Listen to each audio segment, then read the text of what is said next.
नमस्कार दोस्तों, आइए जानते हैं आज राजस्थान की बड़ी खबरें।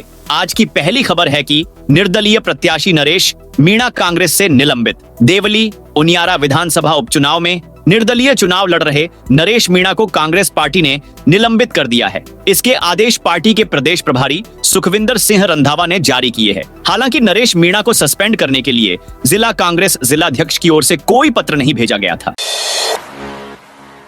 मुख्यमंत्री को विदेश जाने पर लेनी होगी कोर्ट की अनुमति। गोपालगढ़ दंगा केस में सीएम भजनलाल शर्मा की स्थायी हाजिरी माफी की एप्लीकेशन को एडीजे 4 अदालत ने खारिज कर दिया है। जज अनामिका सहारण ने सीएम के प्रार्थना पत्र को खारिज करते हुए कहा कि मामले में ऐसी कोई परिस्थिति नहीं है कि सीएम को अदालत में पेश होने से स्थायी रूप से छूट दी जाए।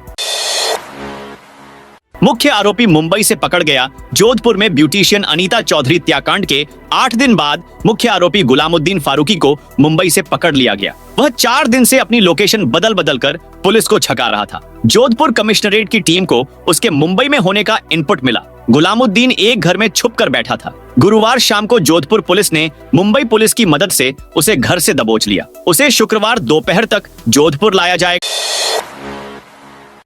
राजस्थान में अब बाल विवाह रोकने के लिए चलेगा ये अभियान। प्रदेश में बाल विवाह रोकने के लिए पुलिस विभाग 4 दिवसीय अभियान चलाएगा। महानिरीक्षक पुलिस सिविल राइट्स जय नारायण ने आदेश जारी कर बाल विवाह जैसी कुप्रथा की प्रभावी रोकथाम के लिए सभी जिला पुलिस अधीक्षकों को ऑपरेशन लाडली अभियान की क्रियान्विति करने के निर्देश जारी किए हैं। अभियान के दौरान पुलिस लोगों को विभिन्न तरीकों से समझाइश कर कम आयु के बच्चों को जागरूक करेगी। आगामी 12 नवंबर को अबूझ सावे पर होने वाले बाल विवाह की प्रभावी रोकथाम के लिए पुलिस विभाग 11 से 16 नवंबर लगातार 6 दिन तक यह अभियान संचालित कर रहा है।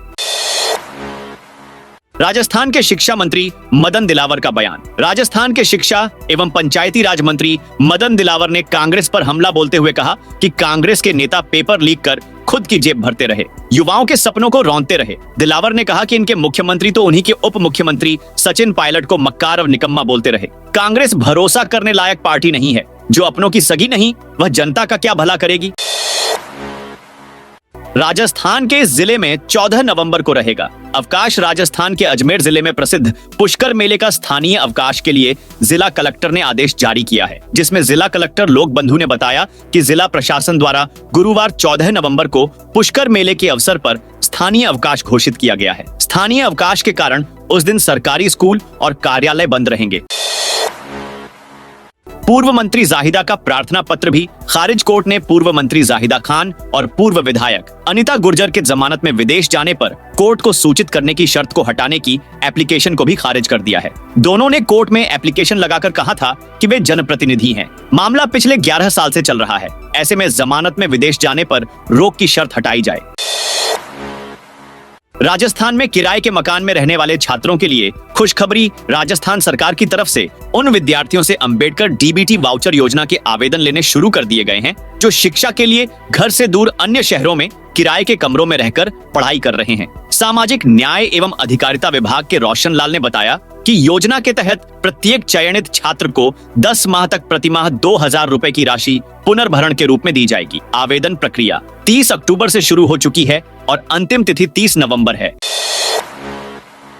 राजस्थान के इन 2 गांवों के लोगों को छोड़ना होगा अपना घर। करौली जिले के करणपुर क्षेत्र में नानपुर ग्राम पंचायत के चौरघान गांव के समीप करीब 58 करोड़ रुपए की दोहरी बांध लघु सिंचाई परियोजना के डूब क्षेत्र में आने वाले 2 गांव दोहरी और भर्रपुरा के करीब 110 परिवारों के लिए 47 बीघा भूमि चिन्हित की गई है। मामले में ग्रामीणों का प्रशासन और बांध प्रोजेक्ट अधिकारियों के बीच 3 करीब साल से गतिरोध चल रहा था। ग्रामीण विस्थापन के बदले उचित मुआवजा राशि रहने के लिए जमीन की मांग कर रहे थे, जिसके लिए बुधवार को हुई बैठक में सहमति बन गई, जिसमें प्रशासन ने दोनों गांवों के करीब 110 परिजनों को दूसरी जगह बसाने के लिए चौरघान गांव के समीप 47 बीघा भूमि चिन्हित करने पर सहमति बन गई। हर परिवार को मिलेंगे 6 लाख रुपए भी।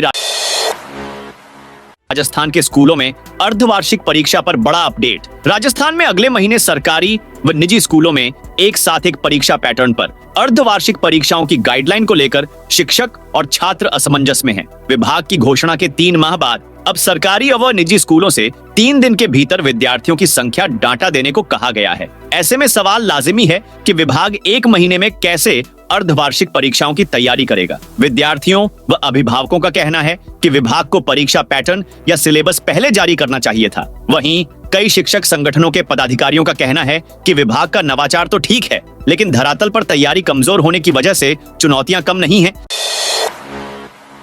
23,000 खानों पर सुप्रीम कोर्ट आज करेगा सुनवाई। नेशनल ग्रीन ट्रिब्यूनल ने 7 नवंबर तक पर्यावरणीय मंजूरी नहीं लेने वाली खानों को बंद करने का आदेश दिया था। राजस्थान की करीब 23,000 खानों से संबंधित इस मामले में एनजीटी के आदेश की निर्धारित अवधि गुरुवार को पूरी हो गई। वहीं गुरुवार को ही chief justice of India CJI DY Chandrachud ने राज्य सरकार का जल्द सुनवाई का आग्रह मान लिया। राजस्थान में लव जिहाद पर भड़के पंडित धीरेन्द्र कृष्ण शास्त्री बागेश्वर धाम के पीठाधीश्वर पंडित धीरेन्द्र कृष्ण शास्त्री ने कहा कि धर्म से राजनीति चलती है, न कि राजनीति से धर्म। दुर्भाग्य है कि हमारे नेता धर्म से राजनीतिक रोटियां सेकते हैं। हम किसी पार्टी के सहयोगी नहीं हैं। हमारी पार्टी बजरंग बली है, जिसका चिन्ह घोटा है। भीलवाड़ा के हरणी महादेव रोड स्थित रामेश्वरम में गुरुवार को मीडिया से शास्त्री ने कहा कि वे सनातन व हिंदुओं को जगाने में लगे हैं। सनातन बोर्ड का गठन होना चाहिए, क्योंकि वक्फ बोर्ड देश भर में जमीनें हड़प रहे हैं। वक्फ बोर्ड बंद होने चाहिए। राजस्थान हाईकोर्ट से आसाराम को राहत। राजस्थान हाईकोर्ट ने नाबालिग से यौन शोषण के प्रकरण में आजीवन कारावास की सजा भुगत रहे आसाराम की स्वास्थ्य स्थिति को ध्यान में रखते हुए उन्हें अधिकतम 30 दिन तक जोधपुर के भगत की कोठी स्थित एक निजी अस्पताल में भर्ती रहने की अनुमति दी है। खंडपीठ ने सुझाव स्वीकार करते हुए आदेश दिया कि आसाराम को 30 दिन तक अस्पताल में भर्ती किया जा सकता है, जिसके बाद उन्हें फिर से जेल में भेजा जाएगा। राजस्थान में पटवारी होंगे। अब हाईटेक राजस्थान के पटवारियों को राज्य सरकार हाईटेक करने जा रही है। इसके लिए 9,000 टैबलेट दिए जाने की योजना बनाई जा रही है। मुख्यमंत्री भजन लाल शर्मा ने कहा कि अन्नदाताओं के समग्र विकास के लिए कृषि क्षेत्र में डिजिटल प्रौद्योगिकी को बढ़ावा देने के लिए राज्य सरकार प्रतिबद्धता के साथ कार्य कर रही है। इस दिशा में सरकार की पहली वर्षगांठ के उपलक्ष्य पर राजस्व विभाग द्वारा 9,000 पटवारियों को टैबलेट वितरित किए जाएंगे। सीकर जिले में कैंप लगाकर एग्रीस्टैक का शुभारंभ कर किसानों को गिरदावरी सहित अन्य डिजिटल सुविधाएं उपलब्ध कराई जाएंगी।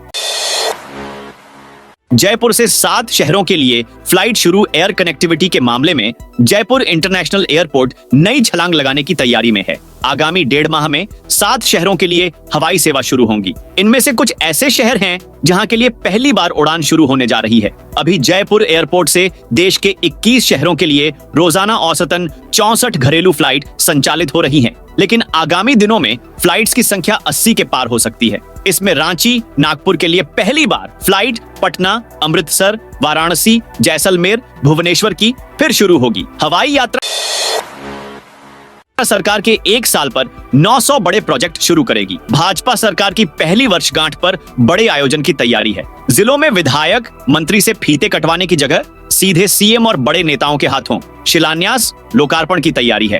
900 बड़ी परियोजनाओं के शिलान्यास व उद्घाटन के प्रस्ताव मांगे गए हैं। इसी तरह रोड, पुल, भवन, sub centre, PHC, school, college के प्रस्ताव भी मांगे हैं। इस तरह के छोटे 4,000 से अधिक कार्यों की डिटेल जुटाई जा रही है। 11 से 13 नवंबर तक साइलेंस पीरियड घोषित टोंक जिले की देवली उनियारा विधानसभा सीट पर 13 नवंबर को मतदान होगा। मतदान को लेकर 48 घंटे का साइलेंस पीरियड घोषित किया गया है, जिला निर्वाचन अधिकारी ने बताया। इस दौरान कोई भी व्यक्ति निर्वाचन के संबंध में कोई सार्वजनिक सभा, जुलूस आयोजित नहीं करेगा, न ही उसमें उपस्थित होगा। इस दौरान चलचित्र, टेलीविजन के द्वारा जनता के समक्ष किसी निर्वाचन संबंधी बात का प्रदर्शन नहीं करेगा। पश्चिमी राजस्थान में रात में बढ़ने लगी सर्दी। राजस्थान में उत्तर पूर्वी शहरों के बाद अब पश्चिमी जिलों में भी सर्दी बढ़ने लगी। जोधपुर के बाद अब जैसलमेर, बीकानेर में भी रात का न्यूनतम तापमान 20 डिग्री सेल्सियस तक पहुंच गया। दिन में भी तापमान में गिरावट होने से अधिकांश शहरों में अधिकतम तापमान 35 डिग्री सेल्सियस से नीचे दर्ज हो रहे हैं। मौसम विशेषज्ञों के मुताबिक राज्य में अगले 4 दिन राजस्थान में मौसम इसी तरह शुष्क बना रहने की संभावना है, जबकि दिन रात के टेम्परेचर में मामूली उतार चढ़ाव होने की संभावना है। भर्ती प्रक्रिया शुरू होने के बाद नहीं बदल सकते नियम। सुप्रीम कोर्ट की संविधान पीठ ने एक अहम फैसला सुनाते हुए कहा कि एक बार भर्ती प्रक्रिया शुरू होने के बाद नियमों में किसी तरह का बदलाव नहीं किया जा सकता है। मुख्य न्यायाधीश डीवाई चंद्रचूड़ की अगुवाई वाली 5 जज की संविधान पीठ ने गुरुवार को यह आदेश दिया है। दरअसल यह पूरा मामला राजस्थान हाईकोर्ट की 15 साल पुरानी विभागीय ट्रांसलेटर भर्ती 2009 से जुड़ा है। इसमें हाईकोर्ट ने भर्ती प्रक्रिया के बीच में नियमों में संशोधन कर दिया था। इससे कई अभ्यर्थी चयन से वंचित हो गए थे। इन्हीं में से 7 अभ्यर्थियों से इसे सुप्रीम कोर्ट में चुनौती दी थी। फर्जी कर्मचारियों के खिलाफ निगम का बड़ा एक्शन, फर्जी गोदनामा के आधार पर नौकरी लगे सफाई कर्मचारी के खिलाफ जयपुर नगर निगम हेरिटेज ने एक्शन लिया है। गुरुवार को नगर निगम हेरिटेज आयुक्त अरुण कुमार हसीजा ने ऑर्डर जारी कर सफाई कर्मचारी के पद पर नियुक्त शाहुल कुमार को टर्मिनेट कर दिया है। बता दें कि शाहुल के खिलाफ पिछले लंबे वक्त से फर्जी दस्तावेजों के आधार पर नौकरी हासिल करने की जांच चल रही थी। आवेदन की अंतिम तिथि 30 तक। सामाजिक न्याय एवं अधिकारिता की ओर से संचालित अंबेडकर डीबीटी वाउचर योजना शैक्षणिक सत्र 2024 से 25 के आवेदन आमंत्रित करने के लिए ऑनलाइन पोर्टल का संचालन 30 अक्टूबर से शुरू की गई थी। इस योजना में आवेदन करने के लिए अंतिम तिथि 30 नवंबर निर्धारित की गई है। ज्योति मिर्धा ने हनुमान बेनीवाल को घेरा। खींवसर उपचुनाव को लेकर एक जनसभा को संबोधित करते हुए भाजपा नेता ज्योति मिर्धा ने दिव्या मदेरणा पर दिए गए बयान को लेकर नागौर सांसद हनुमान बेनीवाल को घेरा। मिर्धा ने कहा कि अगर वे हनुमान बेनीवाल घर में महिलाओं का सम्मान नहीं करते तो बाहर के लोग उनसे क्या उम्मीद कर सकते हैं। मिर्धा ने कहा कि मैंने उनका एक भाषण सुना जिसमें वे कह रहे थे, उन्हें कणिका बेनीवाल जीतने दो, वे क्या बनेंगी, वे मुख्यमंत्री नहीं बनेंगी, वे बस एक कोने में बैठी रहेंगी। सीकर शहर का बढ़ेगा दायरा, मंत्री खर्रा ने दिए संकेत। 1 साल से शिक्षा नगरी के अटके मास्टर प्लान को लेकर फिर यूडीएच मंत्री झाबर सिंह खर्रा ने बयान दिया है। यूडीएच मंत्री खर्रा ने नीम का थाना में मीडिया से बातचीत में कहा है कि सीकर का मास्टर प्लान इसी साल जारी होगा। सीकर नगर परिषद को नगर निगम का दर्जा दिलाने के मामले में कहा कि देखते जाइए, इस साल के आखिर तक सारी स्थिति सामने आ जाएगी। विधान सत्र के दौरान भी यूडीएच मंत्री ने इस साल के आखिर तक मास्टर प्लान को जारी कराने की बात कही थी। कोर्ट से नहीं मिली सीएम भजनलाल शर्मा को स्थायी हाजिरी माफी। जिले की अधीनस्थ अदालत ने गोपालगढ़ प्रकरण में मुख्यमंत्री भजनलाल शर्मा को अदालत आने से स्थायी रूप से छूट नहीं दी है। कोर्ट ने स्थायी हाजिरी माफी के प्रार्थना पत्र को खारिज कर दिया। जिला न्यायालय क्षेत्र के एडीजे 4 न्यायालय ने यह आदेश दिया। कोर्ट ने कहा कि मामले में ऐसी कोई परिस्थिति नहीं है जिससे सीएम को अदालत में पेश होने से स्थायी रूप से छूट दी जाए। सीएम भजनलाल की ओर से दायर प्रार्थना पत्र में कहा था कि प्रार्थी राजस्थान का मुख्यमंत्री है। अक्सर राजकार्य से उन्हें जयपुर से बाहर जाना होता है, राजकार्य से विदेश भी जाना होता है। अतः प्रार्थना पत्र स्वीकार करके स्थायी हाजिरी माफी प्रदान की जाए। 10 नवंबर को फुलेरा तक चलेगी जैसलमेर जयपुर लीलन एक्सप्रेस। जैसलमेर जयपुर जैसलमेर लीलन एक्सप्रेस 10 नवंबर को आवागमन में फुलेरा से जयपुर स्टेशनों के बीच आंशिक रद्द रहेगी। ट्रेन का संचालन फुलेरा से जैसलमेर स्टेशनों के बीच ही होगा। जोधपुर डीआरएम पंकज कुमार सिंह ने बताया कि जयपुर मंडल के बोबास आसलपुर जौबनेर हिरनोदा सेक्शन में नॉन इंटरलॉकिंग कार्य कराने के कारण ट्रेनों का संचालन प्रभावित रहेगा। जोधपुर जयपुर रेलवे स्टेशनों के मध्य कुछ ट्रेनें रद्द व परिवर्तित मार्ग से चलेगी। सीएम भजनलाल का कांग्रेस पर हमला। मुख्यमंत्री भजनलाल शर्मा ने जम्मू कश्मीर विधानसभा में अनुच्छेद 370 को फिर से बहाल करने के प्रस्ताव पर कांग्रेस के रवैये को शर्मनाक बताया। सीएम ने कहा कि कांग्रेस ने नेशनल कॉन्फ्रेंस पार्टी के साथ जो काम किया है, इससे उनका देश विरोधी असली चेहरा सामने आया है। कांग्रेस हमेशा अलगाववाद और आतंकवाद का समर्थन करती रही है। राहुल गांधी विदेशों में जाकर भारत के टुकड़े करने की बात करने वालों से मिलते हैं। इसी मानसिकता के साथ कांग्रेस नेता वापस जम्मू कश्मीर में अलगाववाद और आतंकवाद को पनपाना चाहते हैं। उन्होंने कहा कि राहुल गांधी अज्ञानी है और उनकी बात देश की जनता के समझ से परे है। उनको देश की जनता से माफी मांगनी चाहिए। सड़क किनारे टूटे डस्टबिन हटेंगे, नए लगेंगे। ग्रेटर नगर निगम मुख्यालय में गुरुवार rising Rajasthan global investment summit और स्वच्छ सर्वेक्षण की तैयारियों को लेकर बैठक हुई। इसमें आयुक्त रूकमणि रियाड ने कहा कि सड़क किनारे जो क्षतिग्रस्त कचरा पात्र लगे हैं, उनको हटाकर नए लगाए जाएं। साथ ही कुछ जगह कचरा पात्र गायब हो चुके हैं, वहां पर नए कचरा पात्र लगाएं। इसके अलावा उन्होंने घर घर कचरा संग्रहण की शिकायतों का समय पर निस्तारण करने और नियमानुसार कार्रवाई के भी निर्देश दिए। उन्होंने कहा कि कॉलोनी में नियमित रूप से हूपर जाएं, इसकी मॉनिटरिंग की जाए। धीरेन्द्र शास्त्री की कथा में फैल गई भगदड़ की अफवाह। बागेश्वर धाम के पीठाधीश्वर पंडित धीरेन्द्र कृष्ण शास्त्री की हनुमंत कथा के दौरान दूसरे दिन गुरुवार दोपहर वीआईपी प्रवेश द्वार पर बड़ी संख्या में पास धारक एकत्रित हो गए। यहां जांच में कुछ पास फर्जी मिले। पुलिस जाब्ते ने इस पर संदेह के आधार पर कई पास धारकों को रोक दिया। इससे कुछ एक पास धारक गुस्सा उठे और जबरन भीतर जाने का प्रयास किया। धक्का मुक्की खबर कुछ ही देर में सोशल मीडिया पर भगदड़ मचने की अफवाह के रूप में तब्दील होकर वायरल हो गई।